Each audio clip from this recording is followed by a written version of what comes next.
Alors, le livre est encore tout chaud. En tout cas, moi, je l'ai reçu ce matin. Et donc, je sens encore la chaleur de la rotative. Alors, le titre « Humanité réticulaire, les nouvelles technologies, altérité et pratiques ethnographiques en contexte globalisé ».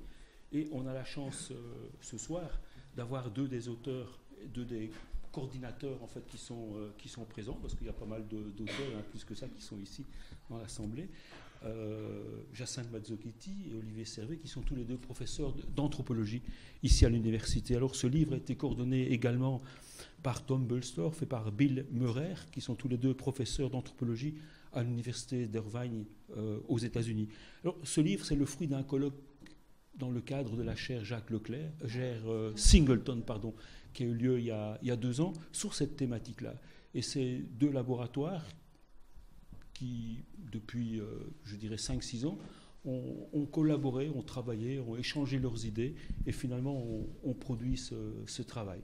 Alors, je propose la chose suivante, c'est que Jacinthe et Olivier vont présenter pendant, si j'ai compris, une demi-heure à peu près.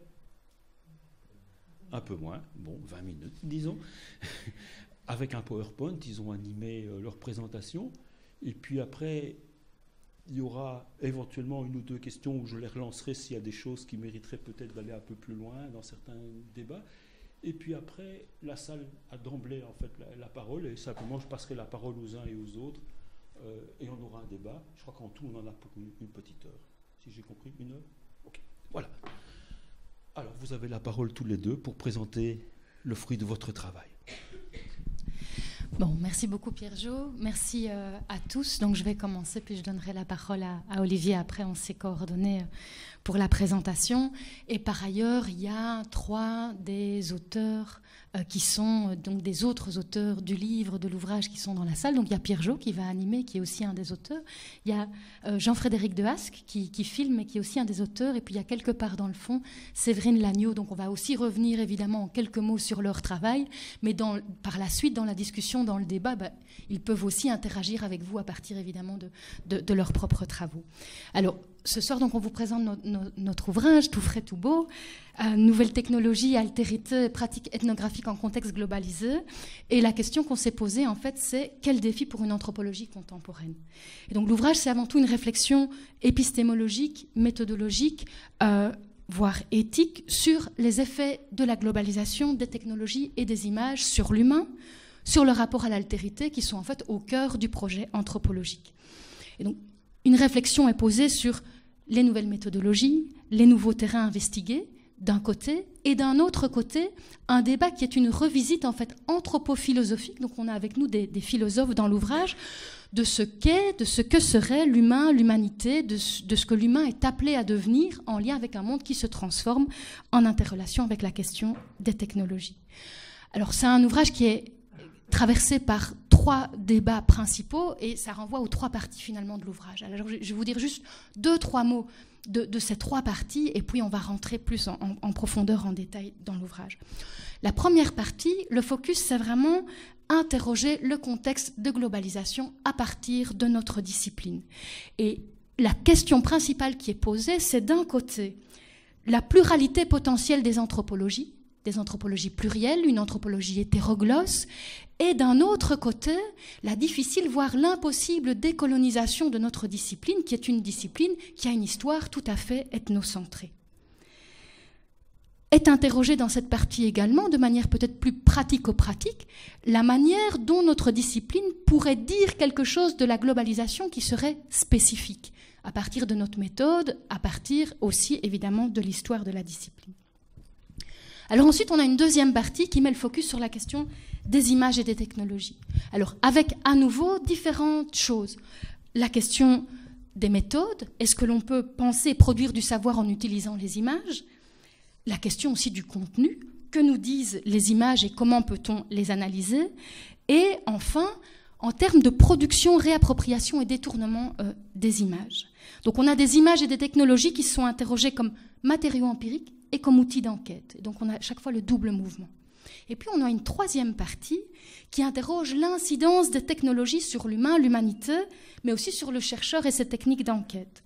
Alors, il y a de nouveau deux dimensions en interrelation. Une dimension plus micro, l'incidence des technologies, le travail du corps, du soi, par les technologies. Et puis, une dimension plus macro, qui interroge quelque chose de l'ordre de l'hybridité sur lequel Olivier reviendra, le rapport homme-animal-machine, et aussi la question même de l'humanité en soi.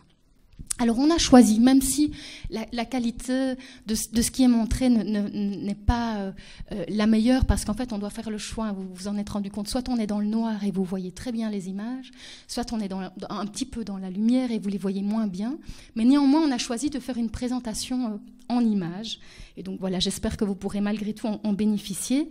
Alors l'idée c'était quoi ? D'abord, la question des images, c'est un des débats clés qui traverse l'ouvrage, et donc ça faisait sens. Et deuxièmement, on est dans une société contemporaine qui est une société des images, et donc on voulait aussi finalement faire une présentation dans un double langage. Le langage des mots, les nôtres, les vôtres, on espère, et le langage aussi des images, avec une question qui est aussi une question qui met au travail notre discipline, c'est finalement comment est-ce qu'on peut encore parvenir aujourd'hui à donner à voir dans un monde qui est surchargé d'images. Alors, chaque texte, évidemment, pose des questions, des débats et interroge notre discipline. Et donc, on ne va pas pouvoir résumer chacun des textes, mais on a plutôt choisi de mettre en exergue une idée forte, une question que pose chacun des auteurs qui est dans ce livre. Avec donc une première partie autour du contexte de globalisation. Et donc, je vous dis juste un mot de cette image qui est ici proposée pour dire quelque chose de cette première partie. C'est une image qui a été prise à Rio par Pierre-Joseph Laurent, justement, qui est là et qui pourra peut-être tout à l'heure éventuellement dire quelque chose. Alors, dans cette partie, on a d'abord un texte de Sébastien Antoine. Alors, d'abord, quelques mots de la photo. La photo, en fait, c'est une photo qui a été prise dans une école à Sao Paulo, qui est une partie de son terrain. Parce que le travail de Sébastien, c'est de mettre en regard des écoles secondaires entre la Belgique, Bruxelles en particulier, et le Brésil, Sao Paulo, pour essayer d'interroger les visions du monde, de la société et de l'histoire qui sont transmises par les cours de sciences humaines. Donc dans une interrogation entre deux contextes à la fois différents et à la fois traversés par des choses similaires. Et pour ce faire, il se pose la question de finalement comment est-ce qu'on peut dire quelque chose à partir de notre discipline de la globalisation entre la singularité de chaque situation et les transversalités. Et pour lui, la réponse, elle se trouve via la méthodologie de l'étude de cas élargie. Donc c'est un concept qu'il emprunte à Buraoy. Et l'idée, c'est quoi ? C'est de produire des théories à partir de la mise en dialogue d'empirie, donc de terrains d'enquête tout à fait localisés, pour produire une socio-anthropologie sociale et qui est donc quelque chose qui réfléchit quelque chose de la transversalité, mais qui n'est pas, contrairement à ce que l'on a fait classiquement dans la discipline, réfléchir les fondamentaux de l'humain, mais plutôt ici réfléchir les processus sociopolitiques qui traversent la globalisation. Alors, deuxième auteur, c'est Pierre-Joseph Laurent, et donc je vais moi juste dire 2-3 mots et il pourra prendre la parole évidemment pour lui-même par la suite. Alors, la photo. La photo, c'est une maison de migrants capverdiens qui ont migré vers Boston, mais qui est construite dans le lieu d'origine, donc dans le pays d'origine qui est le Cap-Vert. Alors cette photo, elle renvoie à ces palais qui se construisent partout, presque pareils, finalement dans le monde, en lien avec la démonstration publique de sa réussite. Donc en Roumanie, on retrouve des palais qui sont presque identiques. Au Burkina Faso, où moi-même j'ai travaillé, on retrouve des palais presque identiques. Je me souviens qu'au Burkina, l'inspiration de l'architecture de ces palais, c'est la série américaine Dallas. On pourrait discuter, est-ce que c'est la même chose qui est arrivée jusqu'au Cap-Vert ? Comment est-ce que ces similitudes dans l'acte de construire ces palais, mais dans l'architecture, comment est-ce qu'on peut réfléchir ça ? Et c'est justement ce que Pierre-Joseph Laurent propose dans son texte. Il dit il y a urgence de penser de manière multiple, complémentaire, contradictoire, mais ensemble, quelque chose du contexte du global et des transversalités de ce contexte, ce qu'il appelle notamment les réalités issues de la globalisation. Alors évidemment, il y a l'idée forte de cette nécessité de penser, et puis il y a au-delà de ça une réflexion, un débat épistémologique qui en découle, c'est-à-dire à partir du moment où on dit qu'il y a quelque chose qui est commun, comment est-ce qu'on peut penser ce commun? Qu'est-ce qui serait le commun des anthropologies plurielles? Est-ce que c'est les objets? Des objets qui sont devenus en partie similaires, en tout cas dans leur dimension matérielle, parce que les dimensions symboliques sont parfois tout autres. Est-ce que c'est les méthodes? Est-ce que c'est l'épistémologie? Est-ce que c'est une certaine éthique? Donc voilà toutes des questions qui interrogent de manière assez forte notre discipline. Troisième auteur de cette première partie, Joseph Tonda. Alors la photo, c'est une photo qui a été prise dans les rues de Kinshasa et qui est une photo qui vient ici dire quelque chose de ce que j'ai appelé, en reprenant toute une série de mots qu'on retrouve dans le texte de Joseph, les asymétries décoloniales. Et donc toute cette violence néocoloniale qu'il tente de raconter à partir de ces terrains dans les deux Congos, le Congo-Brazzaville et le Congo-RDC, et toute cette question aussi de ce que Michael Singleton appelle les asymétries inacceptables. Il dit l'humanité est faite d'asymétries, mais il y a des asymétries qui sont inacceptables. Alors, ce que ce texte vient interroger en termes épistémologiques surtout, c'est l'histoire de la discipline, c'est une histoire aussi d'une anthropologie qui a été une anthropologie coloniale. Et un des restes de cette anthropologie coloniale, c'est la cristallisation des catégories notamment ethniques, donc l'autre qui est perçu comme un autre ethnique radical, et donc toute la question de l'essentialisation de l'autre et des cultures. Et il dit finalement, quand on enquête dans les deux Congos qui sont ces terrains, ce que Pierre-Joseph Laurent propose d'une anthropologie plurielle, est-ce qu'il y a là quelque chose de possible alors que finalement on se rend compte d'une impossible pour lui décolonisation finalement de la pensée et de la prégnance aujourd'hui de ces catégories. Donc l'idée c'est, et c'est ce que les deux textes interrogent l'un vis-à-vis de l'autre, ce n'est pas entre guillemets parce que la discipline a passé le tournant post-colonial que tout est résolu. Et donc il y a des choses qui sont là, qui ont une matérialité aujourd'hui et une violence, puisque évidemment Joseph Tonda travaille en contexte de guerre ou de post-guerre, et donc il a pu vraiment se rendre compte des effets donc de ces catégories au quotidien pour les gens.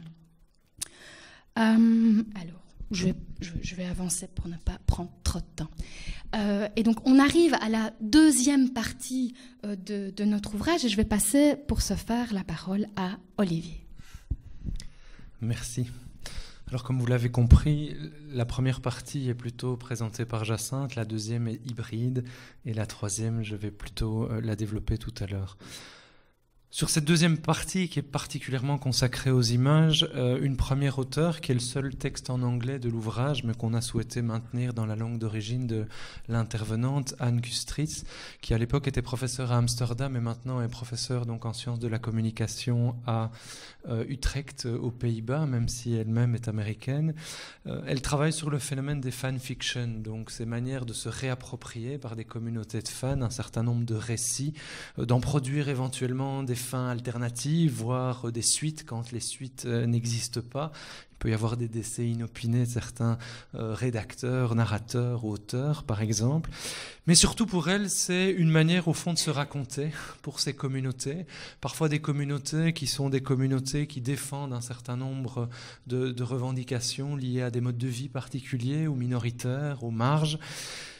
La question qu'elle pose à travers ces fanfictions qui sont souvent aujourd'hui produites sur Internet, donc ces récits sont produits par des micro-communautés qui représentent numériquement très peu de monde, mais qui sont médiatisés parfois de manière majeure grâce à Internet, grâce à un certain nombre de médias, que ce soit Facebook, que ce soit des sites web plus classiques ou des forums. Et elle s'interroge au fond, qu'est-ce que la limite d'une communauté? Qu'est-ce que l'identité d'une communauté? Quand on parle de communauté de fans, quand on parle de certains types de communautés de ce style, peut-on parler d'autochtonie? C'est-à-dire, peut-on borner un territoire quand leur territoire d'expression, de vie est autant une vie chez eux, une vie en communauté physique, mais aussi s'étendant parfois très très loin sur Internet, sur des forums? Qu'est-ce que le territoire? Qu'est-ce que le rapport à l'espace? passe et comment construit-on son identité dans ces groupes? Est-ce que c'est la même chose que ce que Mike Singleton appelait les Wakanongo ou les Papous, les Patagons, c'est-à-dire au fond les constructions identitaires que l'anthropologie classique avait construites? Est-ce qu'il ne faut pas réinterroger autrement? Alors je ne vais pas vous donner la réponse, je vous renverrai au texte, mais c'est vraiment autour de ces enjeux identitaires, de rapport au territoire, en lien avec l'identité, qu'elle développe son travail. Le pendant francophone, je dis souvent, de son travail, c'est une Française, Jeanne Drouet, qui a mené un terrain d'enquête, pas dans des communautés américaines comme l'a fait Anne Kutritz, mais dans des communautés françaises. Elle a mené un terrain particulièrement à Lyon.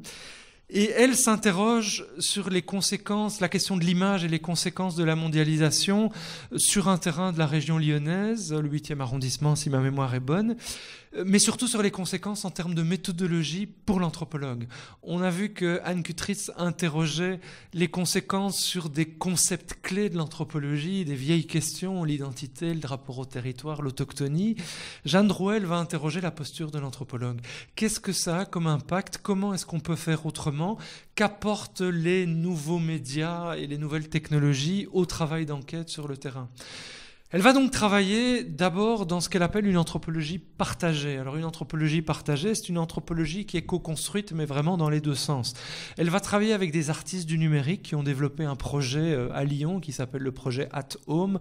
Et ce projet, c'est apprendre à des jeunes d'un quartier à se réapproprier en fait leur quartier, à enquêter eux-mêmes dans leur quartier. Alors ils vont utiliser Facebook comme média social.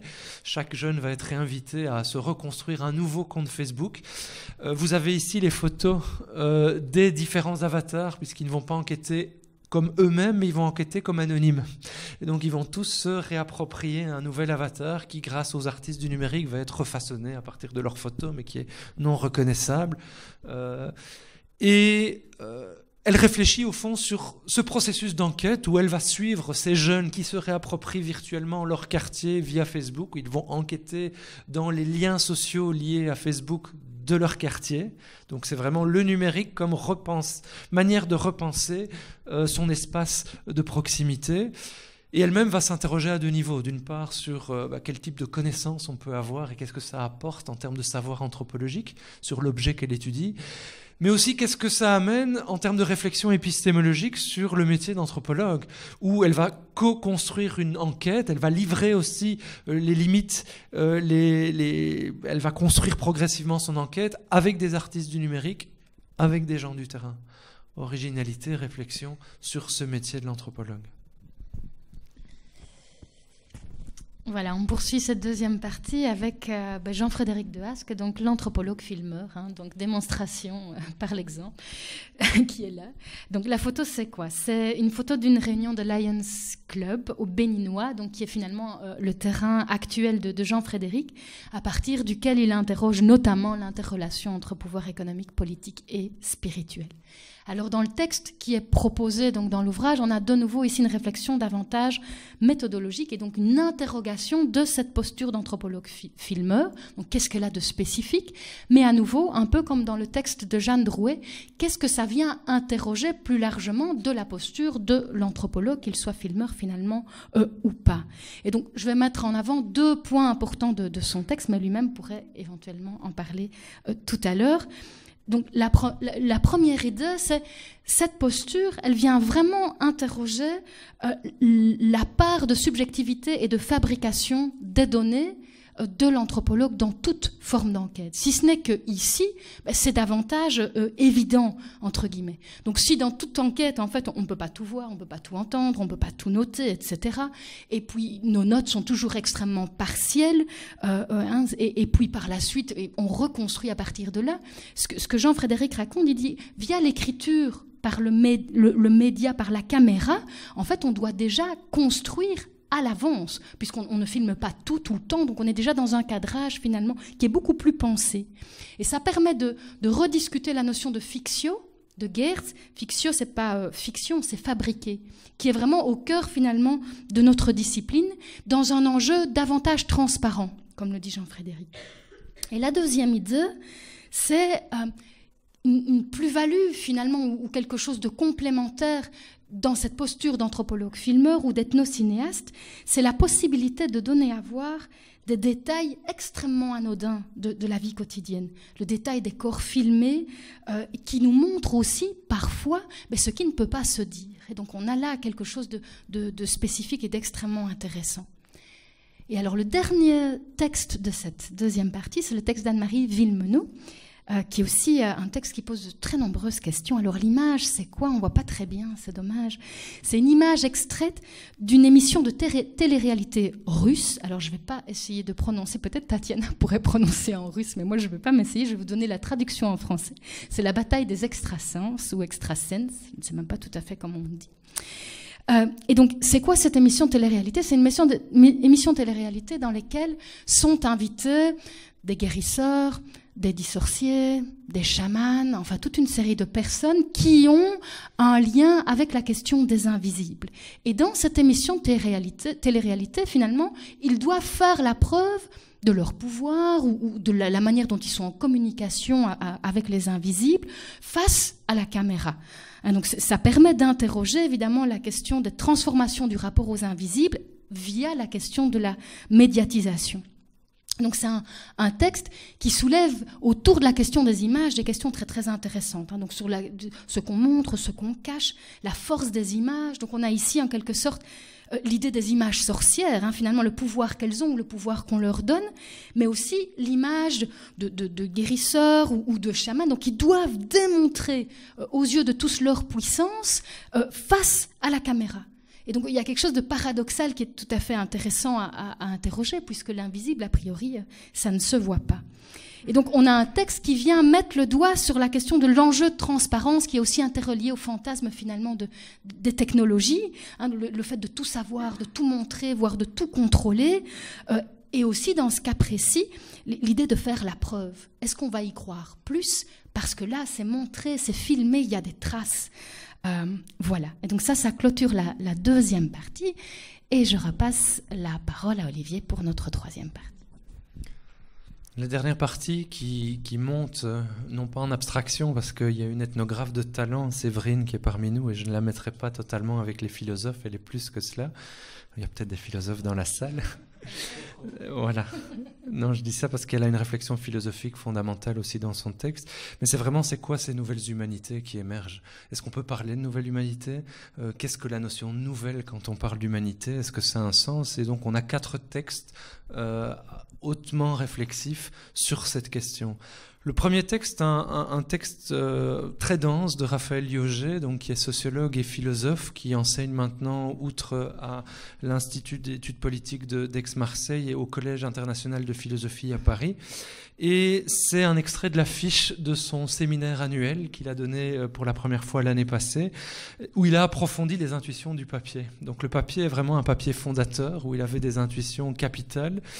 Et son objet d'étude, après avoir travaillé longuement sur le bouddhisme tibétain en France, et puis sur toutes les questions de spiritualité et de rapport au corps, il le disait lui-même, voilà, j'ai switché à autre chose, mais le corps est toujours très très présent, et c'est la question du transhumanisme. Ce transhumanisme qui est cette idéologie portée par des centres de recherche qu'on trouve à Cambridge ou à Oxford, particulièrement Oxford en Angleterre, qu'on trouve dans la Silicon Valley aux États-Unis notamment, et qui prêche, si je puis dire, une hybridation plus poussée entre humains et machines, et surtout une augmentation, voire un accroissement des potentiels de l'humain à partir de la machine, et surtout de l'incorporation de micro-machines dans l'humain, qui nous permettraient de nous auto-réparer, qui nous permettraient de nous prolonger, qui nous permettraient de devenir, dans certains domaines, plus performants, que ce soit cognitivement, que ce soit physiquement. Il traite de ce qu'on appelle le saut NBIC, nano, bio, cognitivo et informatio, donc la question de l'informatique, la question des sciences cognitives et des neurosciences, la question des transformations biologiques autour des manipulations d'embryons, des manipulations plus généralement des cellules, autour de la question... donc c'est... 4 grandes orientations et grandes mutations sont aujourd'hui en train de converger autour de ce qu'on appelle cette mutation NBIC, et qui est le fondement ontologique de cette idéologie transhumaniste. Alors il mesure les mutations majeures que ça entraîne, tant au niveau anthropologique, est-ce qu'on peut parler encore d'humain et d'humanité, qu'est-ce que ça veut dire? Les mutations philosophiques, effectivement, qu'est-ce qu'on parle encore quand on a des mots qui sont des mots très chargés philosophiquement dans la tradition occidentale. Je pense au mot de machine aujourd'hui, mais quand une machine qui n'est pas par définition humain devient une part de l'humain, qu'est-ce que ce concept de machine? Est-ce qu'on peut encore penser ces catégories? Est-ce qu'il faut pas redéfinir ces catégories fondamentales de notre manière de dire le monde? Et puis épistémologique, est-ce qu'on peut encore faire de la science, et surtout de la science humaine, et particulièrement du travail anthropologique ou sociologique, du travail de terrain, de la même manière à partir du moment où l'humain, certes, produit un certain nombre de données par son langage, par ses actions, mais aussi où il est produit par la machine en son sein. Qu'est-ce que ça signifie tout ça? Et donc le papier ouvre énormément de pistes autour de ces questions. Le dialogue se continue autour d'une catégorie fondamentale. Séverine Lagneau, dont nous avons la chance de l'avoir comme postdoc au sein du laboratoire d'anthropologie prospective ici à Louvain, travaille sur la question des mutations au fond du monde de l'élevage. Notamment, elle a travaillé sur plusieurs terrains, en Roumanie et puis en Belgique et en France. Et dans le cadre de son postdoctorat, elle s'est vraiment focalisée sur cette question des mutations de la domestication par l'arrivée de la machine. Alors l'arrivée de la machine, ça peut être quelque chose de simple, mais ça va jusqu'à des mutations tout à fait radicales où l'éleveur se trouve, elle le dit dans son texte, en partie libéré des astreintes et des contraintes de l'animal. Donc le rapport de domestication et le lien au fond entre ce qui était de l'ordre du naturel et puis de l'outil, de l'artefact, est en train d'évoluer, de se transformer. Les catégories sous-jacentes qui amenaient à penser d'un côté la machine, qui est devenue maintenant non pas simplement une petite machine, mais qui est un robot qui peut presque prendre en charge la totalité de la traite des vaches.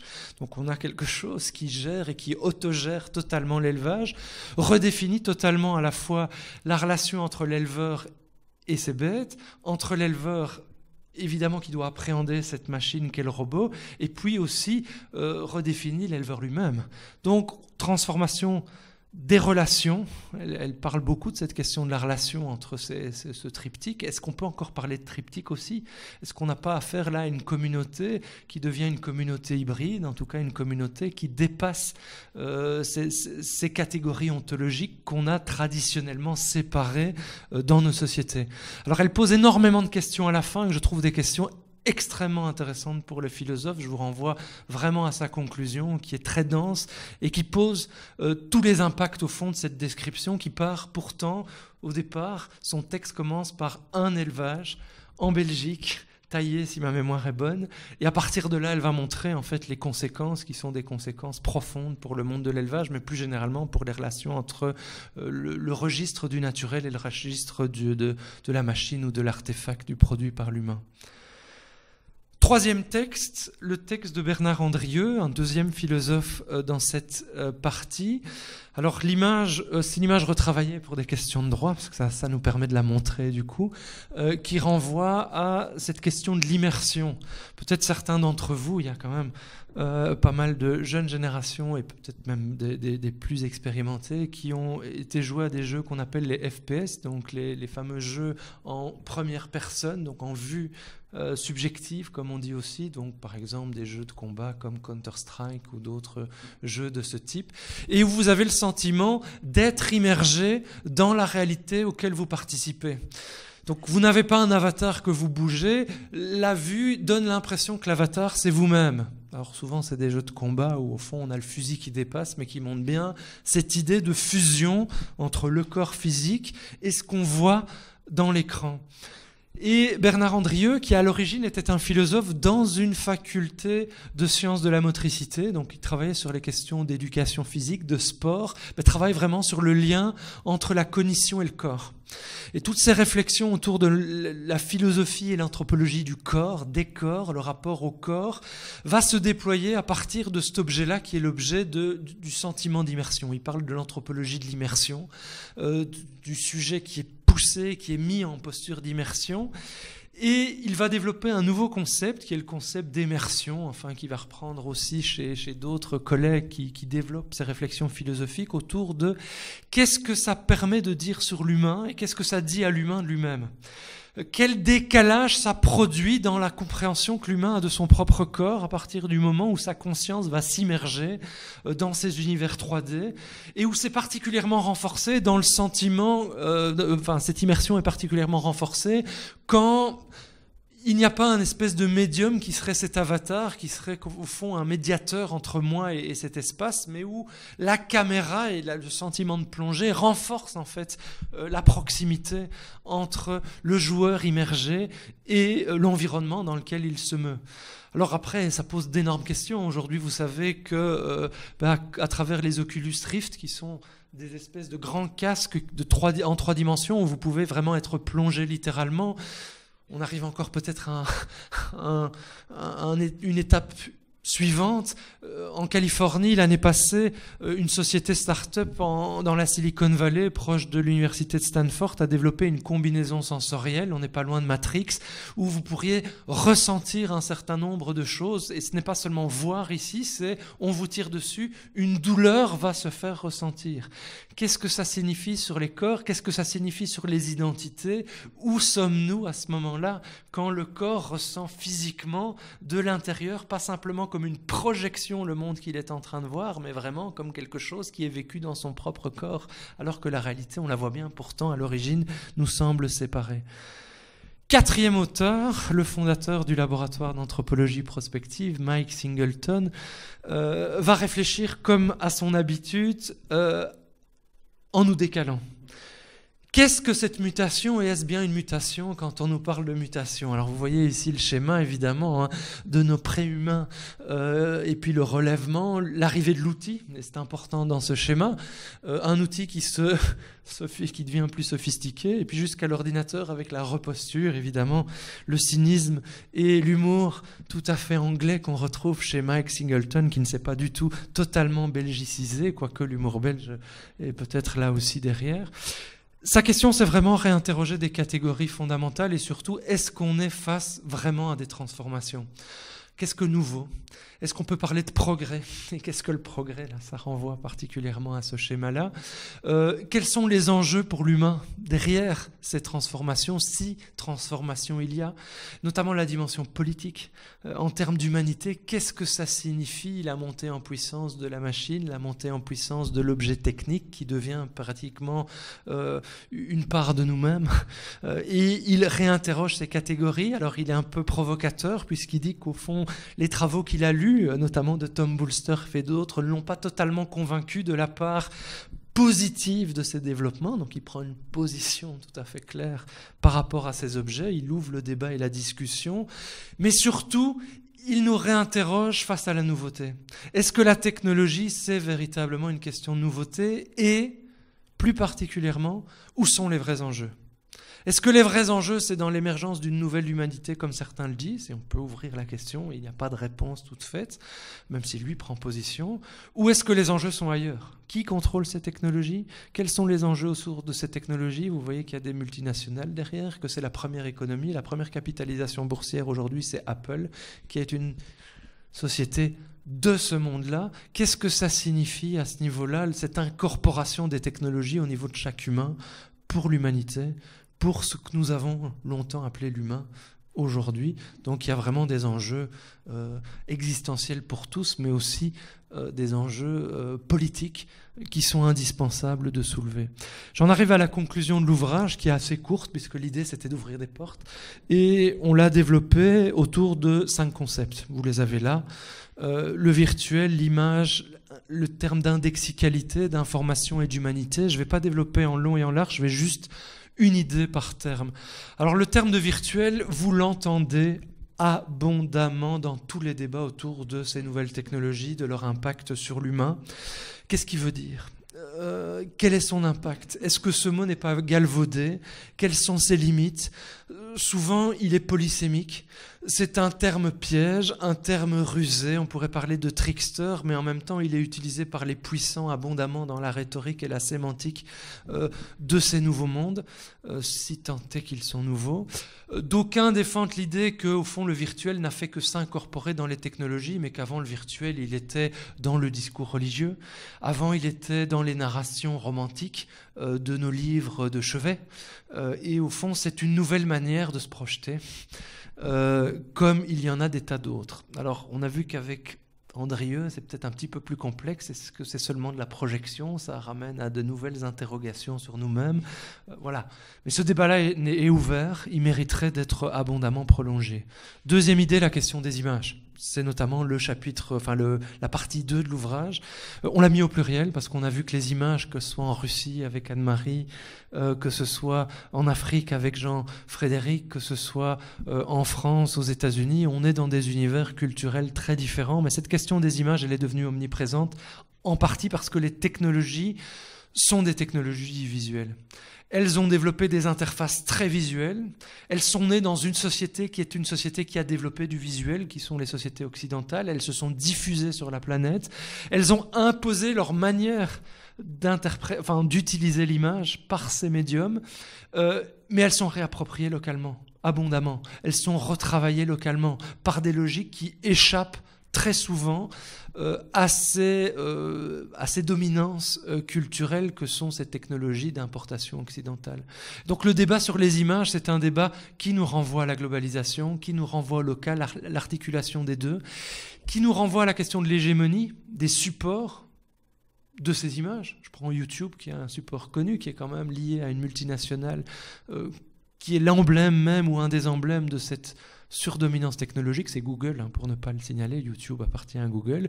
Et à l'inverse, c'est un lieu de rebricolage abondamment. Vous avez plein de micro-communautés qui vont rebricoler de manière provocante et qui vont résister. Les marges vont s'implanter dans ces lieux-là. Quelle est leur vraie marge? Jusqu'où vont-elles? Troisième terme, indexicalité. Alors l'indexicalité, c'est un terme qui vient des communications et des sciences de la communication, qui a été réapproprié en anthropologie par Tom Boulster, des trois co-éditeurs de l'ouvrage. Et Tom Boulster dit une des caractéristiques de ces nouvelles technologies, c'est qu'il est impossible de comprendre un discours, particulièrement dans les mondes 3D immersifs, donc de témoigner d'un discours sans renvoyer au contexte de l'énonciation. Alors c'est une vieille question épistémologique en anthropologie, notamment autour du fonctionnalisme. Est-ce qu'on peut dissocier une fonction, un mythe, par exemple, du moment où on l'énonce, de son énonciation? Lui montre au fond qu'il y a des liens très forts dans ces nouveaux mondes avec des vieilles questions de l'anthropologie qu'on peut redéfinir. Et je crois que le débat est largement encore ouvert aujourd'hui et qu'il faudrait l'approfondir et aller plus en avant. Quatrième idée, la question de l'information. Alors, Bill Maurer et Tom Boulster viennent de produire un tout petit ouvrage autour de cette question des données. Ils appellent ça en anglais « data ». Plus largement, c'est la question de l'information. Aujourd'hui, cette information, son accès, sa transformation, sa capacité à la contrôler est devenue radicalement différente d'il y a une 20, 30, 40, 50 ans. Ces médias, cette information diffusée par des réseaux qui sont plastiques, qui évoluent, qui se transforment chaque jour, amène à redéfinir un certain nombre d'éléments dans nos méthodes de travail, dans nos réflexions épistémologiques, où la capacité d'associer les gens du terrain est radicalement autre. Aujourd'hui, j'ai des hommes de mon terrain, de mon premier terrain au Canada, qui réagissent à mes articles 2 jours après qu'ils soient sortis parce qu'ils sont informés via Facebook que c'est sorti et ils réagissent en disant « là, je ne suis pas du tout d'accord avec toi ».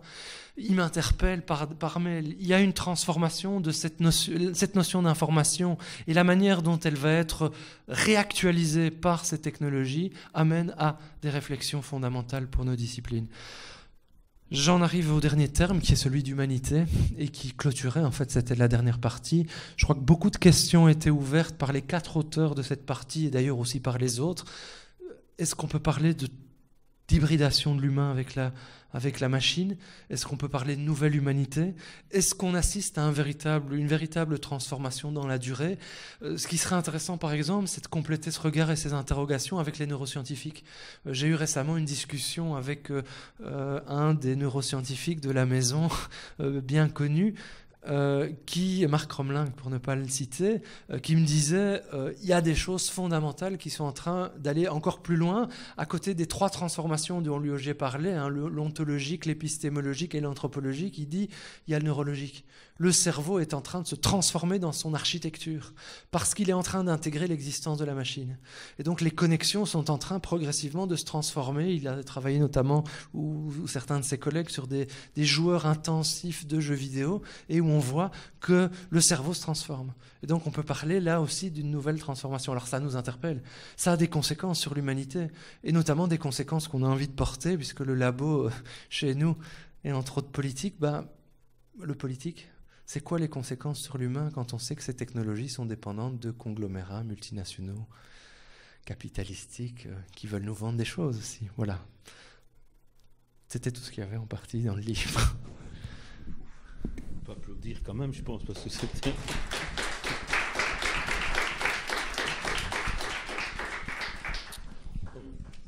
Merci à vous deux pour cette belle présentation. Je n'ai pas lu le livre, et comme simple contributeur, j'ai juste eu modestement accès à ce que j'ai écrit il y a 2 ans, donc je ne connais pas. J'ai écouté évidemment il y a 2 ans le colloque, mais je n'ai pas. Donc je vais lire ça dès le week-end, avec beaucoup de plaisir d'ailleurs. Alors moi je dirais comme ça à chaud, je ne vais pas du tout parler longtemps, mais simplement à chaud, je dirais que c'est un livre qui va faire du bruit. Parce que finalement il ouvre plusieurs pistes qui me semblent très importantes. Je dirais pour moi, j'entends en écoutant, et je ne me rendais pas compte quand on a fait ce colloque qu'on était à chaud dedans, mais l'urgence d'aller voir en fait rapidement les nouveaux lieux multiples, divers, où finalement l'humanité en fait se poursuit. Ça me semble important. Et je dirais là, il y a une véritable contradiction qui nous semble importante à tenir en anthropologie. Ces nouveaux lieux, c'est quasiment la photo de ces bidonvilles à Rio, comme quelque part ce que tu viens de dire, ce que tu viens de raconter avec l'extension de l'humain dans la robotique, ou bien dans les neurosciences ou ailleurs. Et ça me semble important d'articuler vraiment les deux. Alors, deuxième idée que je trouve importante, c'est d'avoir articulé, je dirais, l'hybride à 2 choses. L'hybride en l'articulant avec la machine, mais aussi avec les animaux, si j'ai compris le texte de Séverine, voire avec la nature, les plantes, mais aussi l'hybridité comme une sortie, en raison de la globalisation, je dirais des régimes d'altérité classiques liés au colonialisme, liés à toute l'histoire de notre discipline. Et aujourd'hui, les phénomènes globalisés, finalement, nous sortent de cette dichotomie terrible entre eux et nous, en fait. Et finalement, on en arrive d'emblée et d'office à des formes d'hybridité, d'emblée. Il ne faut pas attendre la machine. Aujourd'hui, on est d'emblée hybride. Nos cultures sont d'emblée hybrides. Et donc, la complexité de l'hybride vient même sans technologie, je dirais. Et en écoutant, c'est ça qui me semble important, cette conscience de l'incroyable, je dirais, diversité qui est devant nous. L'hybridité étant quelque chose d'inédit, je pense. Ça, c'est une chose. Et troisième idée, je crois l'urgence définitive de penser qu'aujourd'hui, sans faire une ethnographie lourde, forte, dans les expériences qu'on vient de raconter maintenant et de dire, ne permet pas de produire de la théorie. Et alors, 2 choses, je dirais. S'imaginer, comme certains le font, que l'ethnographie n'est qu'une méthode est vraiment une ineptie de penser ça. Et d'autre part, imaginer qu'on peut penser théoriquement sans faire des terrains massifs aujourd'hui est une autre ineptie. Il faut vraiment, je crois, articuler les deux de manière extrêmement forte pour aujourd'hui penser la complexité qui fait notre monde aujourd'hui. Voilà 2-3 réflexions rapides sur votre travail. Merci beaucoup, Pierre-Jo. Moi, je voudrais juste dire deux toutes petites choses en lien avec ce que tu viens de dire, mais très courtes pour que vous puissiez avoir la parole. Le premier point, en fait, quand tu dis l'urgence d'aller dans les lieux et d'assumer cette contradiction entre d'un côté, tu as résumé les bidonvilles, et d'un autre côté, la question du post-humain. En fait, c'est vraiment quelque chose qui nous a beaucoup mis au travail parce qu'on s'est rendu compte que la plupart des auteurs font soit l'un, soit l'autre, mais n'interrogent jamais les deux en corrélation. Donc finalement, toutes les auteurs qui travaillent sur la question du post-humain, etc., souvent c'est dans un an dehors du politique. Donc on ne pose pas non plus la question de derrière les technologies, je vais être extrêmement pragmatique, il y a aussi les gamins qui travaillent dans les mines pour qu'on ait les minéraux, il y a aussi sur les terrains d'olivier les gens qui sont dans les call centers, etc. Et puis d'autre part, il y a des inégalités ou des asymétries inacceptables, pour reprendre les mots de Michael Singleton, qui se redessinent aussi en lien évidemment avec les technologies. Leur accès, mais aussi la manière dont l'humanité s'hybride de manière de nouveau inégale, asymétrique, etc., en fonction des lieux. Et donc ça, c'est vraiment une des choses qui nous tient à cœur, en tout cas de poursuivre dans la réflexion, c'est celle-là. Et du coup, par rapport à ce que tu disais de la question de l'hybridité qui nous sort d'emblée du eux-nous, c'est aussi à continuer à réfléchir. Parce que dans toute une série de lieux, le eux-nous est malgré tout toujours bien là, bien cristallisé. Et c'est aussi finalement ce que le texte de Joseph Tonda nous invitait à penser. De dire finalement, nous, anthropologues ici, on peut se permettre d'être dans quelque chose qui a dépassé le caractère figé des catégories, alors que dans toute une série de lieux, finalement, on est dans la violence justement de l'essentialisation des catégories. Donc, penser les choses en interrelation, c'est vraiment, c'est ce qu'on a envie et essayé de faire en tout cas. Juste pour compléter un élément, je crois qu'il faut mesurer aussi les conséquences de tout cela. J'aime beaucoup l'article de Séverine parce qu'il est au cœur d'une question capitale pour nos sociétés au sens large. Un exemple typique, c'est tout est à redéfinir et pas seulement les concepts. Notre droit, le droit qui régit nos sociétés, c'est un droit qui a été fondé sur un certain nombre de catégories et de compréhension de la nature. À partir du moment où la machine devient en partie l'humain, ces catégories-là sont excessivement problématiques. Le droit naturel, comme on l'appelait, devient excessivement problématique. Et donc on est en train là d'ouvrir un chantier qui va être un chantier pour moi qui va redéfinir la manière dont les sociétés humaines sont amenées à se gouverner et à fonctionner ensemble. Et cet élément-là, il est sans fin. Et je pense qu'il y a une urgence de cette prise de conscience parce que certains acteurs l'ont parfaitement compris. Il ne faut pas être naïf. Derrière, c'est la question de la démocratie qui va se poser. Qui contrôle les informations? Qui contrôle l'information aujourd'hui? Qu'est-ce qu'une technologie impacte sur votre liberté ou le contrôle de cette liberté?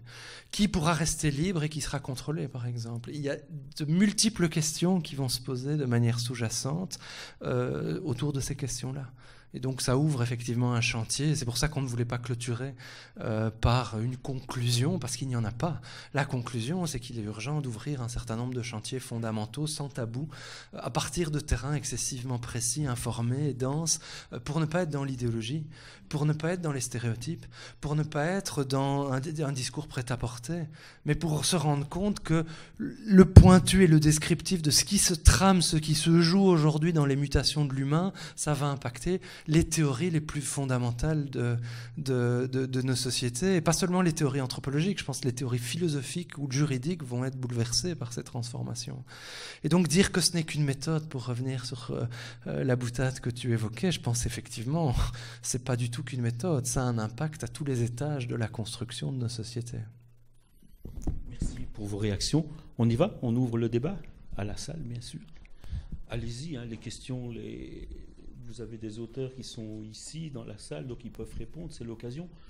Posez des questions sur l'anthropologie, sur ce bouquin, comme vous le sentez.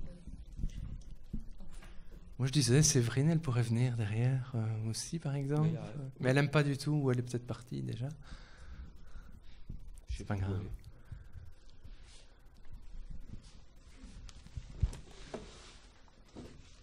Alors ça peut être des réactions, pas seulement des questions, mais n'hésitez pas.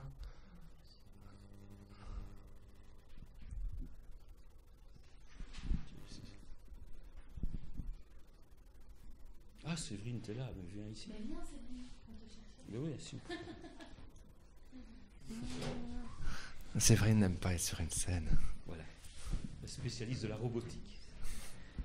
Et si tu disais Dire quelque chose, super. Bonjour.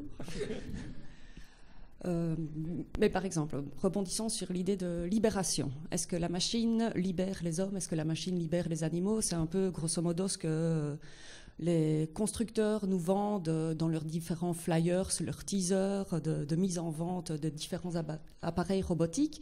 Alors dans un premier temps, je trouve qu'il est intéressant d'analyser ces supports divers qui sont disponibles sur Internet, mais encore en format papier. Que nous disent-ils de ces machines? Que nous disent-ils des hommes? Que nous disent-ils des animaux qui sont censés, de part et d'autre, être libérés en fait des relations qu'ils entretenaient préalablement dans les communautés que formaient classiquement les élevages?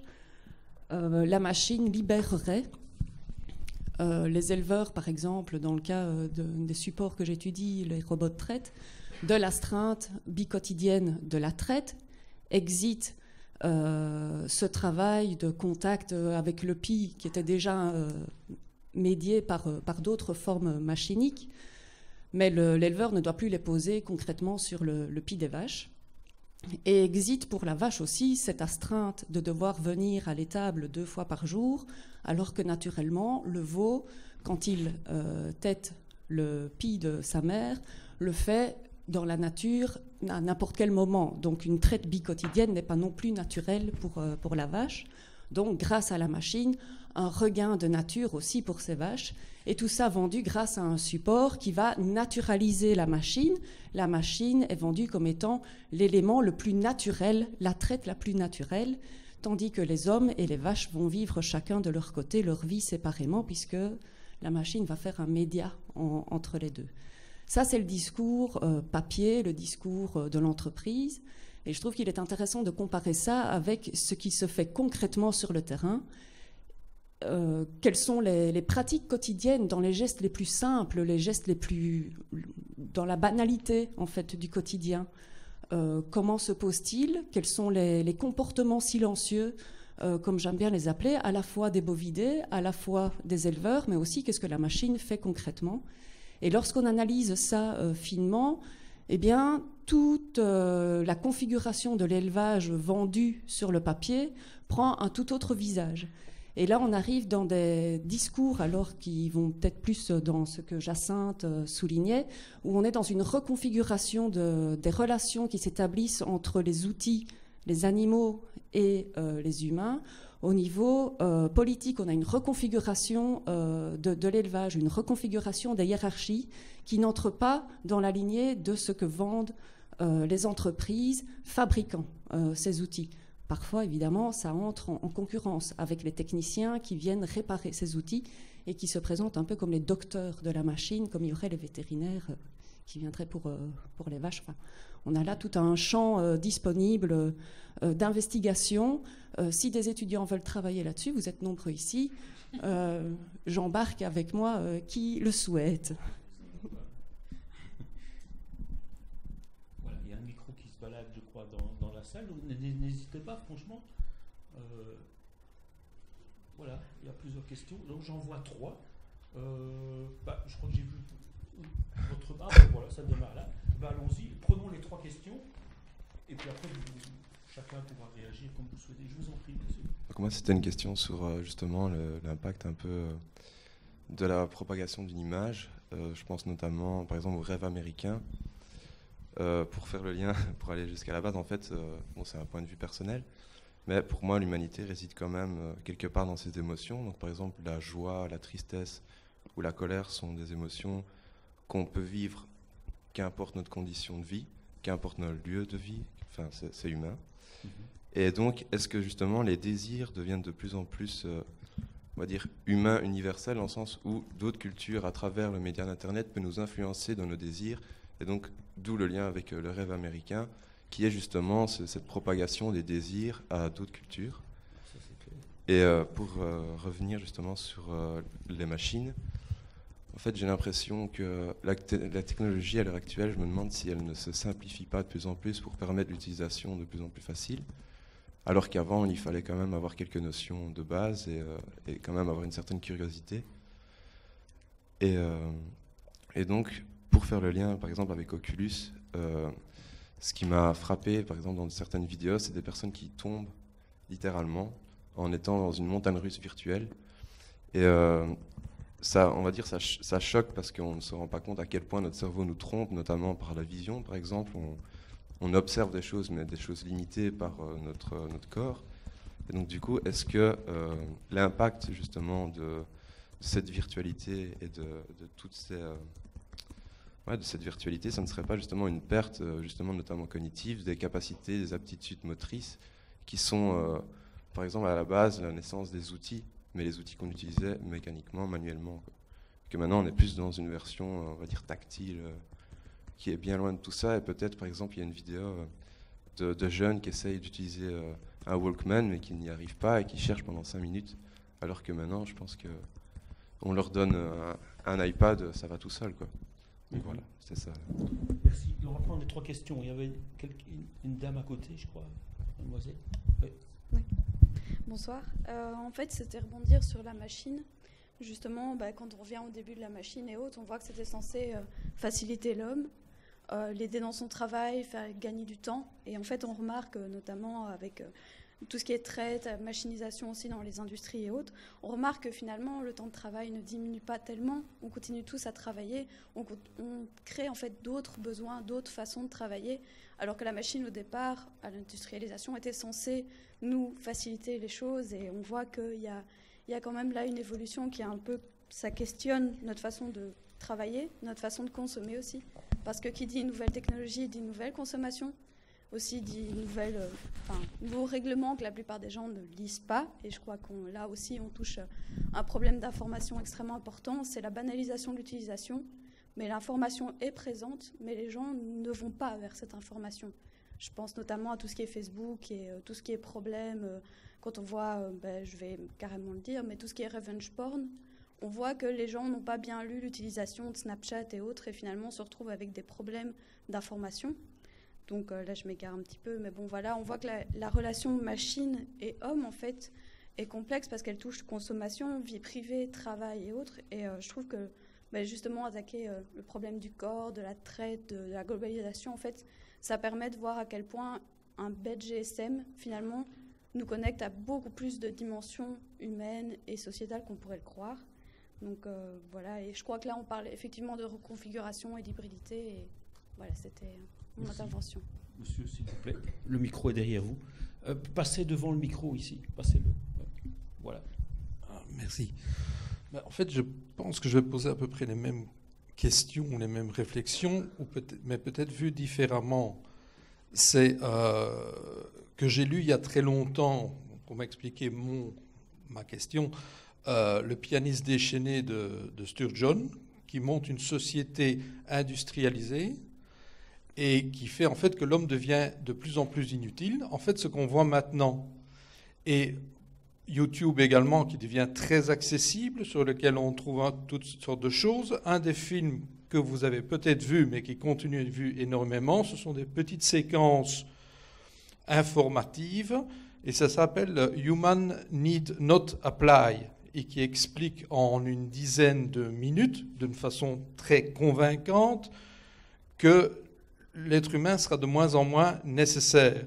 Et ce que je voudrais dire, c'est quelle est votre réflexion, votre expérience là-dedans, dans le fait que les gens se rendent de plus en plus compte, ou de plus en plus s'en rendent compte, comme moi je m'en suis déjà rendu compte, je dirais 4 fois, c'est qu'au bout d'un certain temps, vous n'êtes plus nécessaire. Le job que je fais maintenant, qui est dans l'informatique, ce n'est pas anthropologie, mais dans 5 ans, garanti, je ne suis plus nécessaire.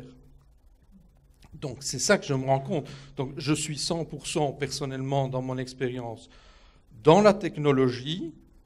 Si je ne me reconvertis pas maintenant, dans 5 ans, je ne suis plus nécessaire. Ce sera complètement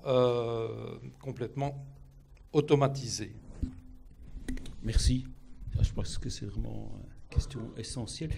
Oui, on peut passer le micro là. Prenons les questions. On va s'arrêter après 4. Après, n'hésitez pas après, on fera encore un tour. Et puis on arrête. Oui, donc je voulais juste dire que pour l'instant, il y a une sorte de paradoxe qui est très fort, surtout dans tout ce qui est milieu transhumanisme, où il y a une dévaluation effectivement de l'humain de plus en plus, de son corps, de sa biologie, qui est considérée comme étant infaillible. La nature ayant mal fait l'homme, l'homme n'étant que du bricolage par rapport à ses constructions, par rapport à ses machines par exemple. Et donc, une idée qui est fort présente, ça serait justement de sortir de cela par la technologie, en quelque sorte. Voilà. C'était juste une remarque. Oui, merci. La question est bien posée. Merci. Enfin, le débat. On y va? Encore une?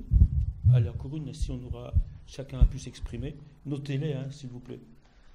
J'avais juste une petite question. C'est-à-dire qu'aujourd'hui, récemment, la NASA a proposé un plan concret de colonisation de Mars. Et donc, quel est votre point de vue sur le rapport de la machine comme unique moyen de survie dans un environnement qui nous est hostile, mais dans lequel sans machine on ne pourrait pas survivre tout simplement? Et donc, quelles conséquences ça a sur le rapport entre humain et machine, et votre réflexion à vous sur une anthropologie dans ce genre de milieu? Ça marche. Bon, maintenant, comme c'est les éditeurs qui sont là, ils vont répondre. Je ne vais pas commencer par la NASA, je vais laisser ça à Olivier. Non, les deux questions précédentes, elles sont interreliées. C'est intéressant parce que par rapport à la question que vous souleviez, monsieur, une partie de ce qui est discuté dans le texte de l'IOG, c'est en partie la réponse que vous avez vous-même fournie.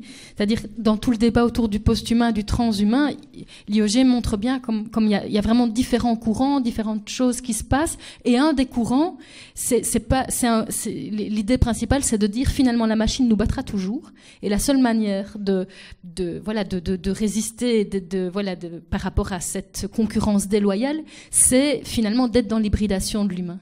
Parce que sinon, on sera toujours et en permanence devancé. Alors voilà, c'est une question qui est ouverte, c'est un débat, mais en tout cas, c'est un des axes qui est proposé dans le texte de l'IOG et qui est réfléchi, et j'imagine qu'Olivier va rebondir là-dessus. Et avant de lui passer la parole, je vais venir à la première question sur la question finalement de ce qui traverse au niveau des émotions, et en quelque sorte, c'est une question un peu du formatage des désirs, si j'ai bien compris, qui renvoie en fait à la question des imaginaires. La manière, donc, c'est une vieille question de la globalisation, ça fait au moins 30 ans, je dirais avec Appadouraï, que la manière dont cette nouvelle circulation beaucoup plus importante, en fait, des images et des imaginaires transforme finalement l'humain et notre rapport au monde. Alors, moi, je dirais qu'il y a de nouveau là peut-être deux tensions ou deux asymétries ou deux inégalités sur lesquelles j'aurais envie de mettre le doigt. La première, c'est la tension entre Alors, on a une ouverture finalement des imaginaires, c'est-à-dire que par rapport à ce à quoi on avait accès par le passé, on a accès évidemment à 2 tonnes de choses en plus puisqu'on sait ce qui se passe ailleurs dans le monde, mais une ouverture des imaginaires qui néanmoins est mise en tension avec finalement les possibilités réelles que l'on a. Et donc il y a quelque chose effectivement d'une tension autour parfois du formatage du désir et de la possibilité réelle d'avoir accès au désir qui est en partie formateur. Et la deuxième chose, c'est à la fois c'est une ouverture, mais en même temps il y a des imaginaires entre guillemets dominants qui circulent en interrelation aussi avec la question de nouveau de l'économie, des industries, etc. Et finalement, on est très inégal par rapport à la manière dont nos imaginaires sont ouverts ou formatés et la marge de manœuvre que l'on a par rapport à ça. Et j'avais envie de donner 2 exemples en fait. Le premier, c'est les telenovelas qui traversent partout le monde et qui vraiment ont participé grandement à formater en partie les désirs, surtout quand on les reçoit finalement sans avoir forcément le décodeur ou sans avoir d'autres rêves en parallèle. Et la deuxième chose, en lien avec mes terrains à nouveau, c'est la pornographie, notamment du côté des adolescents, où on voit vraiment une différence très très importante entre les adolescents qui ont accès uniquement à la pornographie mainstream et la manière dont ça influence progressivement leur script sexuel, pour reprendre les mots de Gagnon, et puis des adolescents, des jeunes qui ont accès évidemment à un spectre beaucoup plus large de la pornographie, qui peut aussi être quelque chose de la créativité, voire même de la revendication féministe. Je ne veux pas ouvrir ce débat-là, mais ça fait partie de la question. Et alors évidemment, là on est dans quelque chose qui est tout autre. Je ne vais pas répondre à une question précise, mais je vais faire 5 réflexions, mais qui croisent les différentes questions, en partant de la question qui avait été posée sur l'Oculus Rift, et sur notre cerveau nous trompe, nous ne sommes pas... première chose, je crois que c'est important de bien se rendre compte que dans ma conception, et les dernières de l'humain, nous sommes notre corps. Donc il n'y a pas de question de partie de nous-mêmes qui trompe nous-mêmes. Moi, je pense que c'est surtout une transformation des médiums d'accès à la réalité. L'évolution vers laquelle on va avec des objets comme l'Oculus Rift ou des combinaisons sensorielles, c'est le fait que, moi je dis en fait, c'est simplement la prolongation ultime de la pensée marketing. Le marketing, c'est une manière d'essayer d'attirer votre regard et de le conditionner. Ici, la question ne se pose même plus. La réalité préconstruite, dans la logique dans laquelle on veut que vous alliez, elle vous est directement fixée, si je puis dire, et certains envisagent même, au-delà de le mettre directement la puce qui suggérerait les choses. Moi, je le vois beaucoup plus dans cette logique-là. C'est une invasion dans le corps, beaucoup plus qu'une question de ruse ou de tromperie. Deuxième idée, moi je travaille sur le religieux avant de travailler sur les technologies, même si j'ai souvent été par différents investissements liés aux technologies. Mais pour moi, il y a une très très grande proximité entre les logiques que nous sommes en train plus ou moins de quitter, en tout cas dans certains univers, autour du religieux. Et notamment le fait qu'avec des divinités transcendantes, le religieux était accessible partout, que Dieu n'avait pas de frontières et pas de limites, et donc qu'on pouvait l'implorer à tout moment. Et aujourd'hui, les ondes technologiques, le Wi-Fi qui se généralise, les accès GSM avec des projets de Google pour même en mer avec des ballons qui vous donneraient accès au Wi-Fi partout, on est en train de créer exactement la même logique. Sauf que cette logique, elle n'est pas quelque chose d'exogène, d'externe, mais quelque chose de contrôlé. Alors il l'était par l'éclair, il le sera aujourd'hui par l'éclair de demain de Google ou de Microsoft. On est dans des logiques assez similaires. La différence, c'est que là où on était dans de l'imaginaire ou de l'expérimenter individuellement, ici on est dans un substrat matériel qui est une onde qui est invisible, qui va partout, qui oblige à redéfinir toutes les frontières. Et dans un sens, on va y venir très particulier. Il n'y a plus de privé-public quand votre smartphone sera intégré directement et que vous avez un appel du patron et que pour avoir le job, on vous dira il y a certains types d'appels, pour avoir le job, vous ne pouvez pas les refuser. À tout moment, il faudra y répondre, vous comprenez, parce que on ira peut-être vers là. Je dis peut-être parce que vous comprenez qu'il y a des enjeux politiques et on va y venir. Troisième idée, les technologies sont jamais neutres. Je crois qu'il faut bien se rendre compte que l'artefact, il a toujours eu un objectif. Il a toujours eu un but.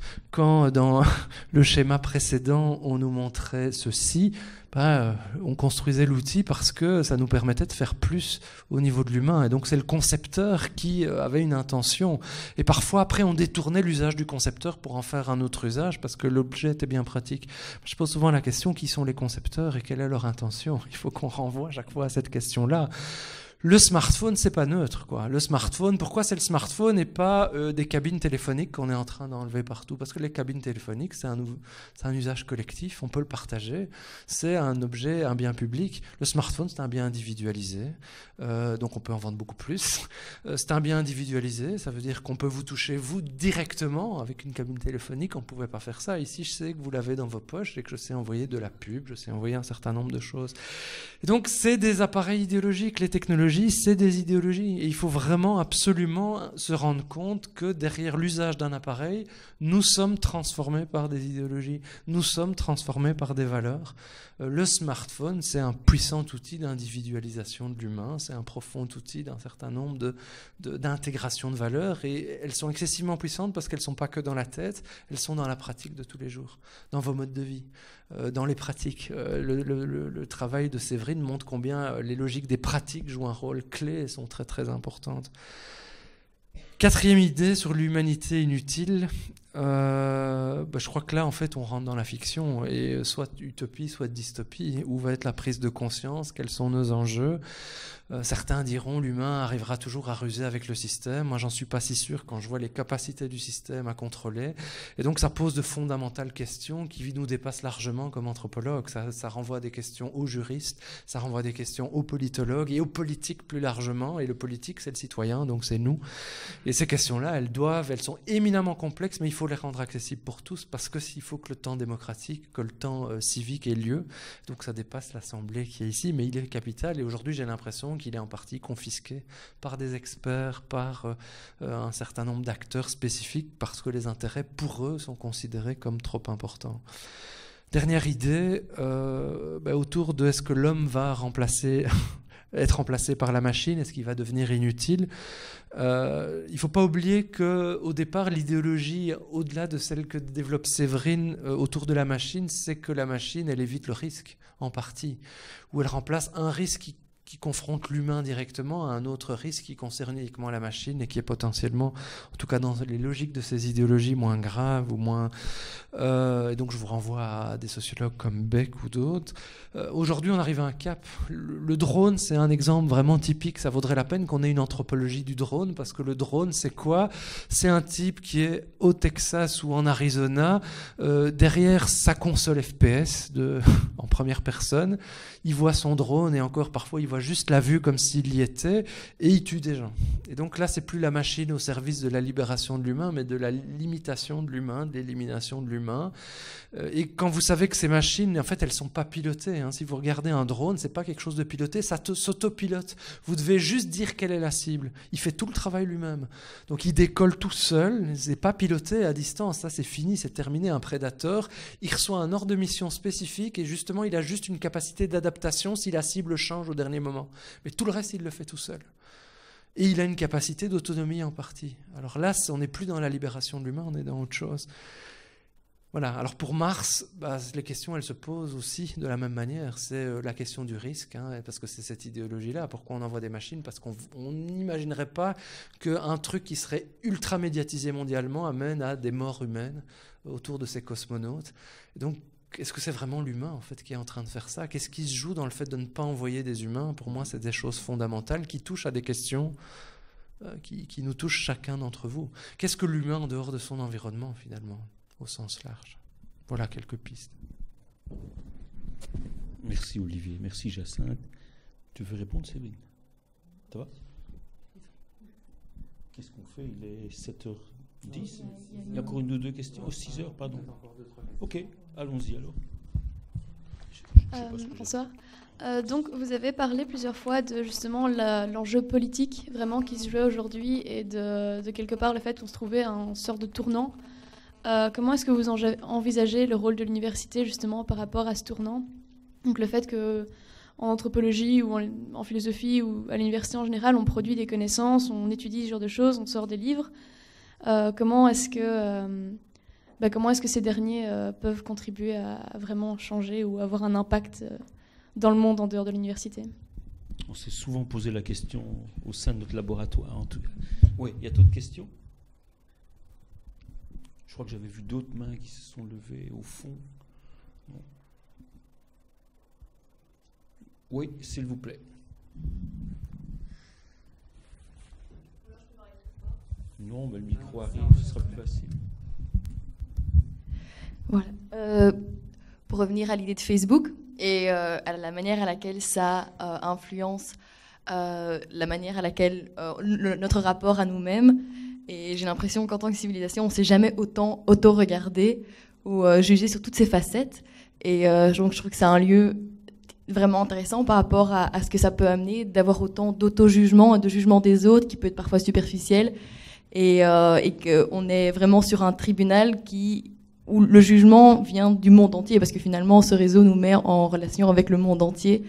Et donc, à la manière à laquelle ça peut peut-être bloquer l'expression, la créativité, par peur d'être jugé par ce tribunal qui est beaucoup trop grand, ou au contraire aussi amener à des comportements qui seraient plutôt positifs, dépendant des réseaux auxquels on veut plaire. Et donc voilà, la manière à laquelle ça influence notre rapport à nous-mêmes et notre propre jugement. Merci. Facebook, oui, c'est vraiment un domaine capital. Bon, vous y allez? Il y a encore d'autres questions? Bon, allez-y, je pense, et puis peut-être il y aura encore éventuellement. Oui, après. Bon, donc rapidement. Première question, enjeu politique et le rôle de l'université par rapport à cette question-là. Finalement, ça se pose par rapport à finalement tous les sujets sur lesquels on travaille. Et moi, je vois deux choses assez rapidement, mais c'est des choses effectivement dont on débat. La première, c'est justement mettre les choses sur la place, je dirais, semi-publique, parce que la question est toujours comment on arrive à aller toucher les gens qui finalement ne lisent pas nos livres ou ne sont jamais dans nos auditoires ou ne sont jamais dans les conférences que l'on donne. Il y a toujours, mais c'est pour toutes les questions. On se pose pour le moment la question par rapport à d'autres choses sur lesquelles moi je travaille, par rapport à la question des réfugiés par exemple, finalement on se retrouve toujours devant des publics de convaincus, donc ça c'est une vraie question, mais on doit participer à essayer d'une part de mettre les choses sur la place semi-publique et puis de peut-être tenter de franchir toute une série de frontières qui sont malgré tout encore là. Et la deuxième chose, par rapport à notre discipline en tant que telle, je pense que Pierre-Jo l'a bien résumé tout à l'heure. C'est-à-dire ne jamais lâcher sur la complexité et la singularité des empiries. Aller vraiment et Séverine, quand tu as raconté ton terrain tout à l'heure, je pense qu'on a fait une démonstration magistrale, quoi. Ne pas se fier, se suffire des discours justement qui traversent des images, de l'information qui assène en permanence nos esprits, nos écrans, etc. Mais aller vraiment au fond des choses et à partir de là, prendre une parole qui est à la fois une parole théorique mais aussi une parole politique. Et alors, par rapport à Facebook, et puis je te passe le micro, hein, Olivier. Oui, effectivement, ça pose la question qui est quelque chose qui est aussi au fondement de l'humain. Hein. L'humain n'existe jamais que dans le regard de l'autre, donc, mais on est dans un regard de l'autre qui aujourd'hui va croissant, hein, sur toute la question du paraître, etc. Et j'avais envie de dire deux choses par rapport à ça et par rapport à Facebook en particulier. La première chose, et c'est en lien avec les travaux de De Smet, c'est ça qui m'inspire ça. Il met le doigt dans ces travaux avant qu'il n'ait maintenant des responsabilités peut-être qui font qu'il aura peut-être moins le temps d'écrire, mais entre la question de l'immédiateté, de l'image qui est là en permanence dans notre monde, qui circule, et en même temps en interrelation avec ces images qui circulent et qui sont immédiates, etc., la question du non-droit à l'oubli. Et je trouve ça quelque chose qui est très intéressant, parce qu'on est toujours en train de dire on est dans le flux, on est dans l'image, etc., etc. Et il dit quelque chose qui se transforme aussi en interrelation avec ça, c'est que ça fait trace autrement. Donc d'une part, ça fait trace autrement parce que c'est démultiplier évidemment les gens qui sont atteints par et qui peuvent éventuellement voir nos images, les commenter, en dire quelque chose. Mais aussi, la bourde du samedi soir, elle s'oublie autrement ou différemment si elle est postée sur Facebook, si elle circule ou pas. Et donc j'ai cette idée que je trouvais intéressante. Et la deuxième, en lien avec Facebook, c'est quelque chose sur lequel je suis en train de réfléchir, c'est l'usage politique, mais cette fois-ci dans le sens des personnes qui travaillent dans nos institutions ou de nos politiciens, de Facebook ou d'autres lieux comme ceux-là qui sont aussi des choses à questionner. Moi, je suis en train de réfléchir la manière dont l'Office des étrangers, par exemple, utilise Facebook pour déconstruire les récits des demandeurs d'asile. Et donc, la mise en tension de Facebook. Et alors, ça rejoint aussi votre question, parce que sur Facebook, par exemple, on va faire une photo, nous deux, on est sur Facebook. On va le poster, je me retrouve à l'Office des étrangers, et on va dire, vous dites que vous n'avez pas de mari, regardez sur cette photo. Et c'est ce qui est en train de se passer pour le moment. Et donc, c'est aussi des questions comme celle-là, je trouve, qui sont importantes à poser. Je voudrais juste rajouter deux idées. La première, par rapport à ce qu'on a tous dit entre le flux d'une part et puis ce qui se passe concrètement derrière. On est une discipline en anthropologie qui nécessite le temps, en fait. Et je crois que c'est la durée. Et je crois qu'il ne faut surtout pas brader cette question-là. Moi, je travaille maintenant dans un monde autour des technologies, autour des joueurs, qui est un monde où il faut être à la page, où quand je suis arrivé à travailler sur un de ces univers, on m'a dit « mais pourquoi tu arrives maintenant ? Ça fait 6 ans que ça existe. Nous, on est tous en train de passer à autre chose. » Alors que moi, je trouvais « non, moi, ce qui m'intéresse, c'est pourquoi il y a encore des gens qui passent du temps dans un univers que vous trouvez désuet, que vous trouvez has-been, parce que mes questions, elles sont ailleurs. » Et je crois que c'est capital qu'on garde cette idée-là, parce que même nous, dans le flux scientifique, et on parlait de l'université, on est poussé à produire pour produire, on est poussé dans ces logiques, en fait, de rentrer dans des bases de données, et donc qui est la logique de l'information dont on parlait, productiviste. Et pour moi, ça pose question, et ça pose question parce qu'on est amené à produire finalement du vide, du vent, on n'a pas le recul, on n'a pas, et on est amené à renier qui nous sommes. Or, notre discipline, c'est une discipline qui se fonde sur un travail de longue haleine qui va au-delà des apparences, et pour moi, c'est fondamental de pouvoir garder un regard de ce type-là aujourd'hui. La deuxième idée sur la question du politique, qui a été évoqué à plusieurs reprises. je pense qu'il ne faut pas oublier quand même que dans bien des cas, quand nous utilisons soit des technologies hardware, donc soit des machines, soit des logiciels, c'est un choix qu'on fait. Le fait de choisir Microsoft, Apple ou un logiciel libre, c'est un choix qu'on fait. Le fait de choisir dans un jeu, d'un moment cliquer, les fameuses listes de conditions d'utilisation que personne ne lit parce que c'est écrit en tout petit et c'est défilé et on fait accepter, accepter, accepter. Là, vous faites des choix à chaque fois à ce moment-là. Il faut bien avoir conscience que derrière ces conditions d'utilisation, c'est un contrat en fait que vous passez implicitement. Alors c'est très différent. Quand moi j'ai acheté ma maison il y a quelques années, j'ai été chez le notaire. Alors ça m'engage pour quand même très longtemps et j'ai signé le contrat. C'était un moment solennel. Aujourd'hui, alors évidemment, en apparence, ça m'engage beaucoup moins, quoique. Chaque fois que vous utilisez un certain nombre de choses, vous signez un contrat. Et donc sur le refus du droit à l'oubli, en fait, on va vous répondre « Ah oui, vous militez pour le droit à l'oubli, mais pourtant, dans les conditions d'utilisation de Facebook, il est marqué qu'on peut réutiliser vos données. Vous n'aviez qu'à pas l'accepter. Vous n'aviez qu'à pas l'accepter. Ah, mais je ne savais pas. Ben non, mais on ne savait pas. » En permanence, ces technologies, on parlait tout à l'heure, elles sont très intuitives, on rentre dans des logiques, elles sortent en fait des logiques institutionnalistes qui ont régi nos droits, nos manières de faire des accommodements, de faire des contrats entre les personnes. Et donc, en fait, elle bypasse cette dimension-là, qui est la dimension de l'engagement. Et donc, pour moi, c'est la responsabilité de chacun d'entre nous d'être attentif à ces dimensions-là. Alors, après, on ne peut pas tout lire. Il faut faire des compromis. La vie, elle est toujours, on n'est jamais blanc ou gris ou noir, on est toujours gris. Et donc, à certains moments, on dit, bon, ça, j'accepte, et puis ça fait partie des choses. Et puis, il y a d'autres moments où on dit non, j'accepte pas. Beaucoup de mes étudiants me disent, mais pourquoi vous n'êtes pas sous Facebook, sous votre nom ?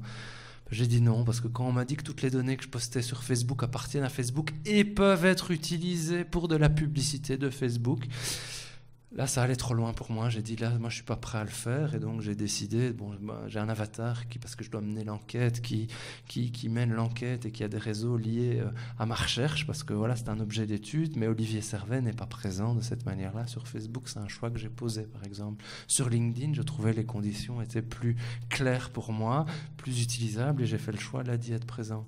Très souvent, on est dans le flux. Et on fait ses choix dans cette logique de flux. Or, je pense qu'il faut bien se rendre compte que si on veut garder notre libre arbitre, en tout cas celui qui a constitué nos sociétés, si on veut garder ces éléments fondamentaux, qui est de dire à un moment je peux poser un choix citoyen d'individu en partie libre, il faut bien se réapproprier ces moments-là aussi, qui paraissent anodins et en fait qui ont un impact parfois très très important.